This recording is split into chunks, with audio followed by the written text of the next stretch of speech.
Alright, 93 Dodge D-250. I got 256,111 miles on her as of this morning. I did a modification of the grid heaters. I put in the AM430 AutoZone solenoids like someone had done in one of the other posts I saw on the comments forum. So I tried it out. What I did here is I wired up the two AM430s. They're I believe they call them isolated relays, but the bottom of this, see this relay up here? This is for my exhaust brake. It's got the S, and then it's got another one here. I think it's the I, but it doesn't have another post on the bottom. These guys here have the same two posts up on top, but it also has another one on the bottom. So what I did is, this one here is the DB, I think they call it the, what is it, 16 dB. But anyway, this is the 12 volt supply. So I got 12 volt supply hooked to each of these solenoids. This one over here we're not using. The two big ones that go to the grids, those are hooked up just like they would be with the other stock solenoids. The bottom one here though, I connected it to ground. Yes, it shows the yellow connector to it right there, but really it just goes straight to ground. I separated, I cut the yellow wires. See if I can find those here. Oh, where are they?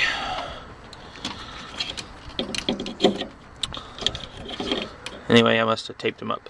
But I separated the yellow and the orange, and those are just cut off. Those go to the PCM. I believe they're grounded through the PCM in the internal workings of the PCM. That's where I think part of my problem's at, is in that PCM, but I'm not really sure yet. But I know when I hooked these up before I cut the wires and made my own grounds, these solenoids wouldn't operate. I was still having the same crazy issues. So anyway, now I have full control. I can operate my grids with no problem. I'll show you the box that I made. Let's go inside the cab. Inside my truck. I haven't mounted my box yet, but this is the box. It's got two different colors, but really this is like grid 1, grid 2, or you can press them both. I got my keys over here. Sorry about that. Turn the key on. So what you do here, kick on 1, kick on 2 if you want, and you can press down the buttons. Now I got both grids on, okay? And you can watch my amp gauge. Let's see if you can see the amp gauge there. I'm going to kick it on. See, it drops down. Okay? It's normally what it does anyway there. Let me fire her up. And now as you see, I'm not getting full alternator power. My wait to start light now comes on, which it did not come on when I turned the key on at first. It doesn't come on at all. It has to wait till I turn the vehicle on, and then the wait to start comes on. Weirdest thing. It used to work properly, where I'd turn the key on, I get my wait to start, I'd wait for a few seconds, I'd hear the big clicks and pops, and then I'd start it. But it's been acting up since I moved out here to California, and I don't keep it plugged in all the time. I think I never noticed before because I always kept it plugged in, but I gotta pay for power out here versus where I was at before. So anyway, my grids don't have any power going to them right now. I have to press the buttons, and now they have power, and now they don't. So, pretty cool little box setup.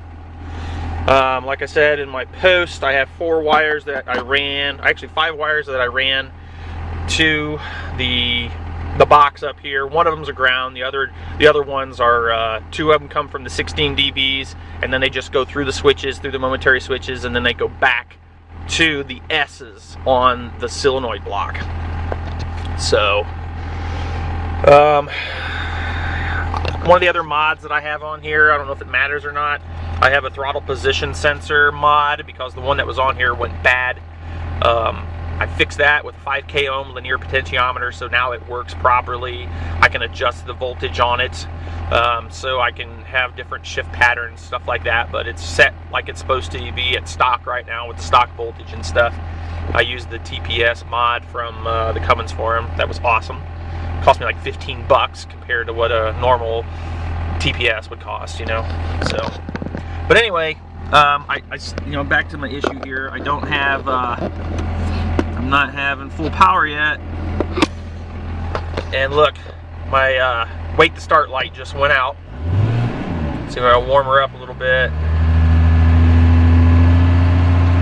It should, shortly, I should start getting the wait to start light come back on, and it comes on with the another light above it which says water and fuel. And then over here, I think it lives right here, I'll get my check engine light. It'll come on like halfway. Oh, there it goes, look. Starting to wig out. Wait to start, starting to wig out. My check engine light hasn't started wigging out yet. It's almost like it's pulsing with the, almost like a tack, you know what I mean? It's like pulsing on off, on off, on off real fast. That's what's going on here. It's the weirdest thing. You can see it pretty good there, pulsing.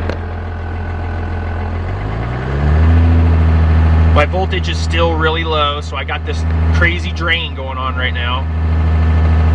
My grids are not turned on. As you can see, my grids are all turned off. But still, wait to start is really freaking just crazy. It's like flickering. I drove like 35 miles to work today. I got to work, I parked my truck, and then the light started going crazy, and it took about 2 or 3 minutes of the crazy wigged out lights, and then it full alternator after that. So then I charged my vehicle for like 2 minutes before I had to get into work before I was late. It's pretty annoying. I just picked up a battery from O'Reilly's. It's a Group 31. All they had was 950 cold cranking amps. You know, I dropped like 30 bucks or something like that on the stinking thing. You know, just to make sure, because the battery I had was like 5-6 years old. So my water and fuel light's starting to come on, as you can see right there. And my check engine light, if you can see it right there, starting to come on. Pretty soon you're gonna see these guys are gonna get brighter and brighter and brighter, and then you're gonna see my power just start kicking right back up. Let's see if you can watch it here. I'll keep it on my voltmeter. I really think there's a sensor somewhere that's sensing temperature.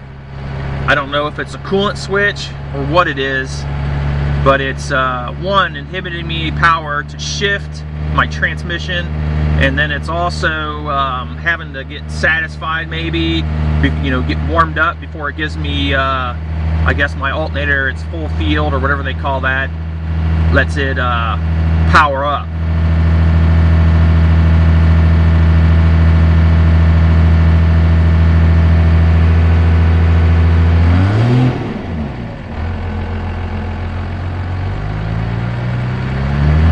Second now, it should pop off.